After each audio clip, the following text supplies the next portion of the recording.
ជំរាបសួរអ្នកទាំងអស់គ្នាជួបខ្ញុំម្ដងទៀតហើយជាមួយនឹងសាច់រឿងថ្មីដែលមានចំណងជើងថាប៉លេខហើយដំណើរនៃសាច់រឿងនេះគឺប្រៀបបានដូចជាការខ្លាយទៅជាស្ដេចយមរាជក្នុងការកម្ចាត់ជាមួយនឹងខ្មោចប្រលឹង3សាច់អាក្រក់នឹងឯងហើយក៏មកខាតពេលយូរតោះយើងទៅទស្សនានៃសាច់រឿងយើងទាំងអស់គ្នាដែលផ្ដើមពីសាច់រឿងយើងគឺបង្ហាញជាមួយនឹងស្រមោលខ្មៅដែលកំពុងតែធ្វើដំណើរហើយក៏បានហោះចេញពីក្នុងដីហើយគណៈពេលនោះដែរក៏មាននារីម្នាក់ក៏ឈរនៅលើបង្គោលភ្លើងក៏បានដឹងពីព្រឹត្តិការណ៍នឹងដែរហើយឥឡូវនេះគឺបានបង្ហាញជាមួយនឹងក្មេងប្រុសមួយក្រុមឆ្លោះគ្នាជាមួយនឹងក្មេងប្រុសម្នាក់ហើយមូលហេតុដែលក្មេងប្រុសម្នាក់នឹងដើរទៅវាយហើយឆ្លោះគ្នាជាមួយនឹងមួយក្រុមហ្នឹងគឺដោយសារតែពួកហ្នឹងគឺបានធ្វើបែកជាមួយនឹងធូបផ្កាមួយដាក់សែនទៅឲ្យនរណាម្នាក់អញ្ចឹងណាហើយអាបុរសដែលនៅកណ្ដាលគេនេះគឺថាគាត់ជាអ្នកធ្វើបែកតែមានអីក្មេងប្រុសម្នាក់នឹងបដើរត់បាត់ខ្ចាក់ខ្ចាយតែម្ដង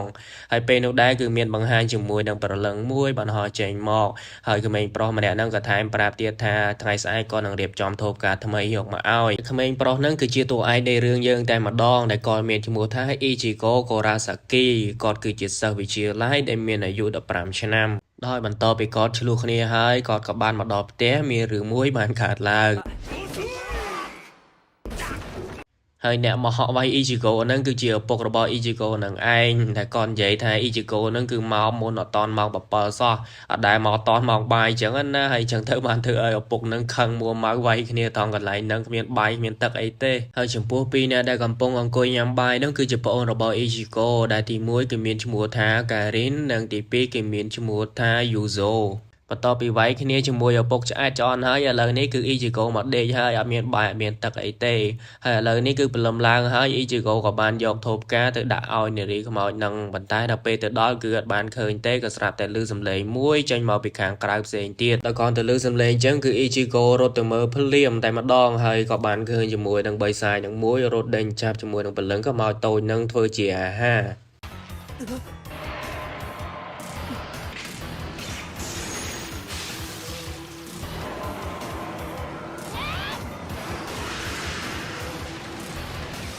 ដើម្បីសាយនឹងប្រុងនឹងលេបតបាក់ហើយចៃដន្យនេះក៏មាននារីអាវខ្មៅមួយដែលចេញផ្ដើមពីខ្សែរឿងហ្នឹងមកជួយអ៊ីជីកូហើយពេលនេះអ៊ីជីកូចាប់ផ្ដើមគិតថាចំនារីហ្នឹងគឺជាអ្នកណាគេស្រាប់តែមកសបកក៏មានមេអំបៅហៅចូលមកហើយក៏មាននារីហ្នឹងដើរចេញមកតែម្ដងដល់គាត់ឃើញនារីម្នាក់ហ្នឹងទៀតអ៊ីជីកូឆ្ងល់ថានាងមកទៅអីនឹងយប់ហ្នឹងហើយថែមទាំងដកដាវទៀតដល់ឃើញអញ្ចឹងអ៊ីជីកូអត់ខ្លាចទេក៏លោតទៅធាក់នាងតែម្ដង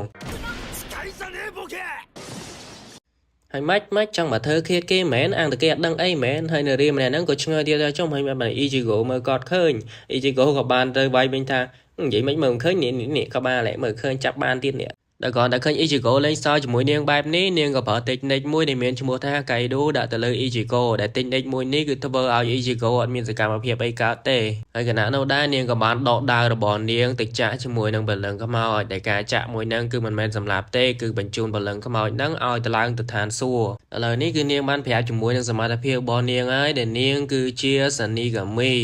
ដែលជាអ្នកកម្ចាប់ជាមួយនឹងបលឹងខ្មោចអញ្ចឹងណាហើយចំពោះបលឹងខ្មោចគឺមានពីរប្រភេទដែលមានអាបលឹងខ្មោចល្អហើយនឹងអាបលឹងខ្មោចអាក្រក់ដែលមានប្រហោងខ្មៅនៅកណ្ដាលហើយចំពោះអាតាមិញហ្នឹងគឺជាបលឹងខ្មោចល្អនឹងឯងហើយចំណែកឯកលេចមកមើលជាមួយនឹងខ្មោចក្មេងស្រីម្នាក់នេះវិញគឺត្រូវបានជាមួយនឹងអាបលឹងខ្មោចអាក្រក់នឹងដេញតាមចាប់ចង់ចាប់នាងធ្វើជាចំណីហើយក៏ប៉ុន្តែទៅដល់កន្លែងនោះមួយបលឹងខ្មោចហ្នឹងគឺចាប់ផ្ដើមធំក្លិនចំណីអ្វីមួយក៏បំបែដានចេញពីនាងតែម្ដងហើយចំណែកឯអ៊ីស៊ីកូនេះវិញកំពុងតែនិយាយសុកជាមួយនឹងនារីម្នាក់ហ្នឹងក៏ស្រាប់តែមានសំឡេងអង្គរង្គើចេញមកពីខាងក្រៅហើយថែមទាំងមានប្អូនស្រីរបស់គាត់មកប្រាប់ទៀតថាឲ្យទៅជួយកៃរីនផងកៃរីនកំពុងតែមានគ្រោះថ្នាក់ហើយបិសាចកំពុងតែចាប់ដែលលើបែបហ្នឹងភ្លាមនារីអាវខ្មៅហ្នឹងក៏ស្ទុះវឹងចុះទៅខាងក្រោមក៏ឃើញជាមួយបិសាចហើយពេលនោះជាមួយនឹងអ៊ីជីកូក៏បានទៅដល់ដែរនាងក៏ចាប់ផ្ដើមសង្ស័យថាចុះហើយហេតុអ្វីបានជាអ៊ីជីកូ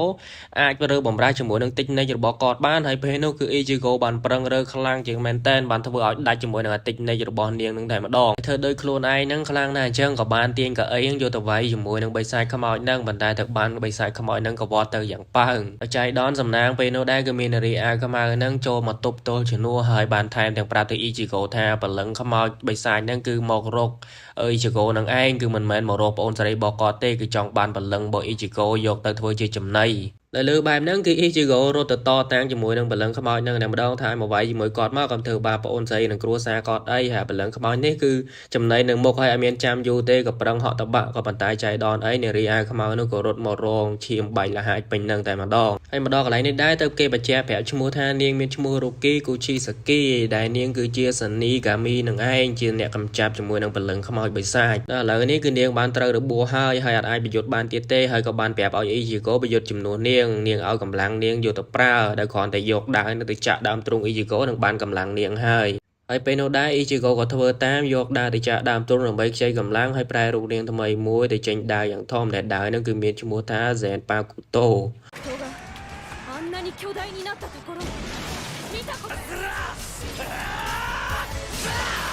បន្តពីខ្ចីកម្លាំងនាងហើយក៏បានកញ្ចាប់បិសាចនោះឲ្យងាប់ផុតបាត់ទៅហើយឥឡូវនេះគឺបានសាច់រឿងកាត់ឲ្យឃើញជាមួយនឹងពេលព្រឹកដែលពេលព្រឹកឃើញតែផ្ទះរបស់ Ichigo នឹងមានការខ្ទេចខ្ទីជាខ្លាំងប៉ុន្តែអាការខ្ទេចខ្ទីនឹងគឺអ្នកទាំងអស់គ្នានឹងគឺគាត់ថាដោយសារតែមានឡានមួយមកបុកយប់មិញហើយឥឡូវ Ichigo ចាប់ផ្ដើមឆ្ងល់ហើយថាយប់មិញគឺមានបិសាចមកវាយជាមួយនឹងប្អូនស្រីគាត់របស់គាត់ទាំងពីរហើយហេតុអ្វីបានជាឥឡូវហ្នឹងគឺអត់មានត្រូវរបួសអីទេហើយថែមទាំងផ្ទះ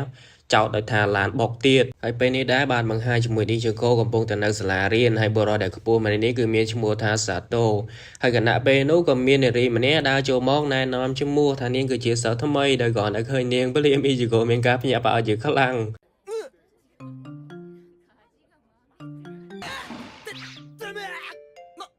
ហើយគ្រាន់តែឃើញបែបនេះមិនមើលទាំងប្រមាណនោះសួរថាហាពួកឯងស្គាល់គ្នាមែនមកទៅដូចភ្ញាក់ផ្អើលមែនដើម្បីលក្ខការសម្ងាត់រីគីក៏បានបាត់ដៃមួយទៅឲ្យ Ichigo មើលថានេះបើសិនជាប្រាប់ការពិត Ichigo នឹងទៅស្លាប់ហើយអញ្ចឹងលាក់កាតកំបាំងផងហើយពេលនេះពួកគេមកដល់កន្លែងស្ងាត់មួយដើម្បីនិយាយគ្នាហើយបានប្រាប់ទៅ Ichigo ថាកម្លាំងដែលនាងឲ្យទៅកាន់យប់មិញហ្នឹងគឺ Ichigo ស្រូបយកទាំងអស់តែម្ដងអត់មានទុកឲ្យនៅខ្លួននាងខ្លះទេឥឡូវនេះគឺនាងស្នើសុំឲ្យ Ichigo ធ្វើការជាសនីកាមីនឹងជំនួសនាងហើយ Ichigo បានប្រកែកថាអត់ធ្វើទេឥឡូ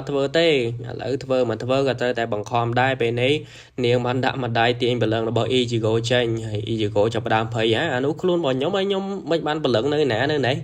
ហើយចំពោះរូបរាងបែបនេះគឺអត់មានបញ្ហាមើល Ichigo ឃើញទេពេលហ្នឹងដោយបន្ទាប់ពីដាវគឺ Ruki បានដឹងព័ត៌មានមួយថាមានបិសាចនៅចិត្តហ្នឹងហើយក៏ស្រាប់តែមានបិសាចមួយផុសចេញមកដេញចាប់ជាមួយនឹងកូនបលឹងខ្មោចតូចមួយហើយពេលនោះគឺ Ichigo បានចូលទៅជួយប៉ុន្តែ Ruki ក៏បានខាម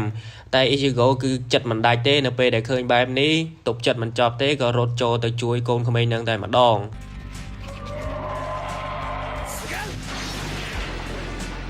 បន្ទាប់ពីសម្លាប់ជាមួយនឹងបលឹងបិសាចនឹងបាត់ទៅ Ichigo ក៏បញ្ជូនកូនក្មេងនឹងឲ្យទៅឡើងឋានសួគ៌ទីកន្លែងស្ងប់ស្ងាត់ហើយពេលនេះបានបង្ហាញជាមួយនឹងបលឹងមួយឈរមើលក្មេងស្រីម្នាក់ពីមាត់បង្អួចខណៈពេលដែលបលឹងនោះកំពុងតែឈរក៏មានបិសាចពីរក្បាលមកចាប់យកបលឹងគាត់យកទៅទីកន្លែងរបស់ពួកវាបាត់ទៅហើយនៅពេលដែលយកមកដល់កន្លែងនេះវាគឺពួកវាចាប់ផ្ដើមគ្របដណ្ដប់ទៅលើបលឹងនឹងហើយប្រែក្លាយបលឹងរបស់បរិសម្នាក់នឹងទៅជាបិសាចមួយយ៉ាងធំតែម្ដង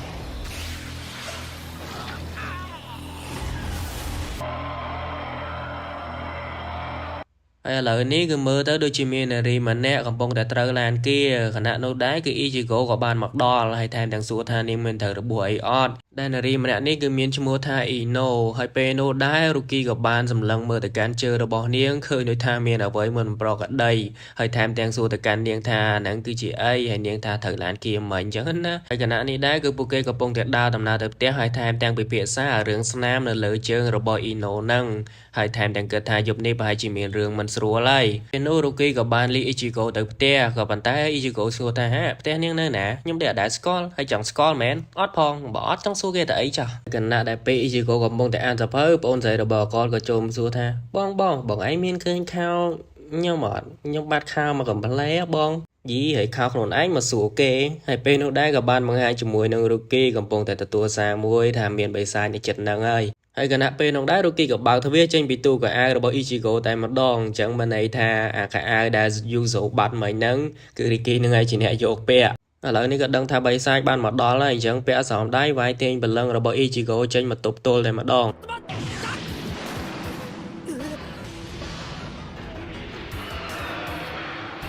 còn nó khơi bài ní Ichigo cái miền ca to slot chỉ khá lang có bàn tay được kia cái bàn bẹp tha ở bị dốt tơ còn mọi nơi chạm mấy tia bị giặt bay dài năng gần chạp cả bát tơ hay bên nó đây cái Ichigo cho từ vái bàn tay từ bàn bay dài vái to mà quên chỉ riêng đó hốt hay cả cặp bàn từ đây bàn tay được kia cái bàn bẹp tha còn vái lên sao nhà cặp đây những mình ngóp cặp trong cái ba trong pu vi chụp pí bàn ngóp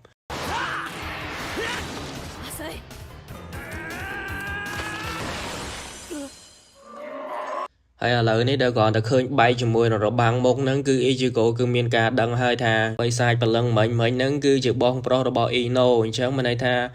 phần lưng bồ ro mà để chắp tới nâng cư chữ bong pro bỏ ino nâng anh để khai từ chia bay sai lại còn ta đăng bài nâng phần liêm rồi kia cái chắp đam đăng địa thà lời này cứ cọt mà bay cho mùi nâng Ichigo bàn tên chẳng còn nâng tơ sầm lạp cho mùi nâng manu để con sờ lan dịch tỷ bằng pot đây lời cứ miền tai từ rok ino nâng anh nâng bay chui sừng cua niêng hay trong này ino nếu bên cứ có đọt toàn đăng ai tê gặp bông tàng cuối nhà mấy thòng mà đa có sạp tai nộp tiền nó cứ miền cao đồng cơ chữ khlang để thưa ai tộc ta ấy nâng cứ ban thẹn cho mau hai hay bộ con cứ đăng tham miền hưởng ấy cả làng tê gặp bông tại miền cao phơi chữ khlang tây hướng này khai này cứ nhom xôm slay tầm phần năng sân này ở khăn nia chụp khăn nia là khai sai phía bản tỏ tiền hay có ở con này ở khăn nia khlang mền tên là cho subscribe nhom ở con này ở khăn nia bye bye